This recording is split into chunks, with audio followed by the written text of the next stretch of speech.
Kalau betul nak kerat saya, cakaplah. Ini depan cakap lain, belakang cakap lain, umum cakap lain, atur lain. Apa benda ni? Cakaplah, saya dah offer awal-awal. Tapi oleh kerana dia takut, mereka takut kalau begitu nanti orang marah.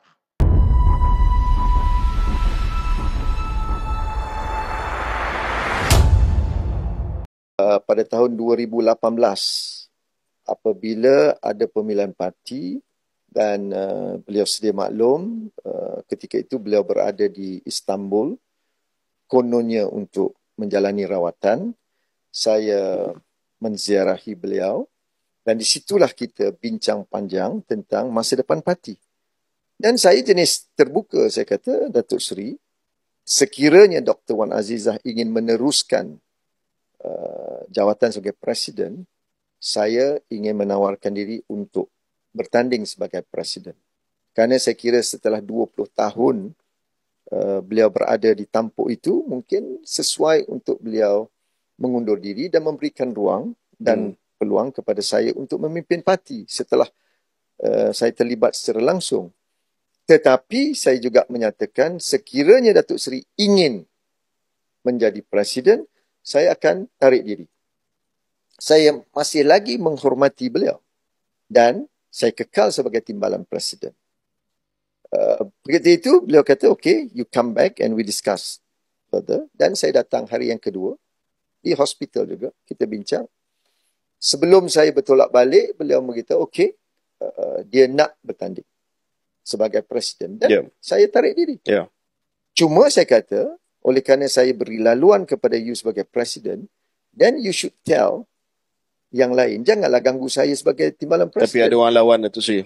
Ini political consideration untuk kepentingan parti supaya ada kestabilan. Dia berjanji dia akan beritahu kepada beberapa individu yang akan melawan saya, tapi apa yang berlaku sebaliknya. Malahan dia berkempen secara terang-terangan dengan naik pesawat private jet, berkempen dengan individu yang melawan saya. Melakukan penipuan di Julau yang kita sedia maklum. Tiba-tiba anggota melonjak daripada 500 kepada 15,000. Jadi itulah menyebabkan saya merasakan orang ini tidak boleh dipercayai. Kenapa? Datuk Seri rasa kenapa ketidakpercayaan Datuk Seri Anwar terhadap Datuk Seri Azmin? Dia tidak boleh melihat saya lebih berjaya daripada beliau. Itu Anwar Ibrahim. So you as a threat? Dia masih ingat saya ni setiausaha sulit beliau. Remember this, Syaril? You see? Itu langkah kajang saya dinafikan. Sebelum itu juga saya dinafikan. Malahan bila kita menang di persekutuan tahun 2018, nama saya tidak disenaraikan. Padahal saya timbalan Presiden, saya Menteri Besar Selangor, saya paling lama dalam parti dan juga dalam kerajaan. Tetapi bila saya jumpa dia di HUKM ketika itu, dia kata, saya telah hantar nama you pada Tun Dr. Mahathir. Wan Azizah telah tulis surat. I went to Dr. Mahathir and Dr. Mahathir showed me the letter that he received from Keadilan. Nama saya tak ada. Saya dilantik oleh Dr. Mahathir, bukan oleh Anwar Ibrahim. Sekali lagi, ini bukti yang menunjukkan dia tidak mahu saya lebih berjaya daripada dia. That's when you decided to knife him. Not to knife him. He knife me. Dia tikam belakang saya. Dia pecat saya. Saya tidak pernah lompat parti. Ini rekod yang saya nak pertahankan. Tidak benar kalau ada laporan berita, oh semenjak Azmin meninggalkan Keadilan. Saya tidak pernah. Why should I leave the party when 2/3 of the Supreme Council adalah kumpulan saya yang menang dalam party election. Ya? Tetapi oleh kerana kita Keadilan cukup tidak demokratik, tidak boleh menegur Presiden dan juga parti. Keadilan. Ada persamaan. It sounds familiar. Maka kami dipecat. Saya dipecat. Saya bukan lompat parti. Janganlah buat benda-benda terlalu. Sebab itu, lain kali parti kita, sebab itu kita kena terus bersuara, saudara-saudari. Sebab belajar daripada kesilapan yang saya buat, husnuzon, bersangka baik, akhirnya jadi begini. Saya ingat fikir baliklah kalau aku ketuk meja dan bergaduh baling kursi daripada awal, mungkin tak sampai ke begini. Sebab saya kalah, tak apa. Saya memang ahli parlimen, saya businessman, saya selesa hidup, tak ada masalah. Tapi memikirkan kawan-kawan kat bawah yang duk kutip orang, yang duk berkempen, lepas itu kau tipu dia, yang itu saya tak boleh terima. Yang itu memang saya tak boleh terima. Sebab kesian dekat dia orang. Sebab ini bukan orang kaya ni, orang kampung. Dia susah payah pergi ketuk pintu semua.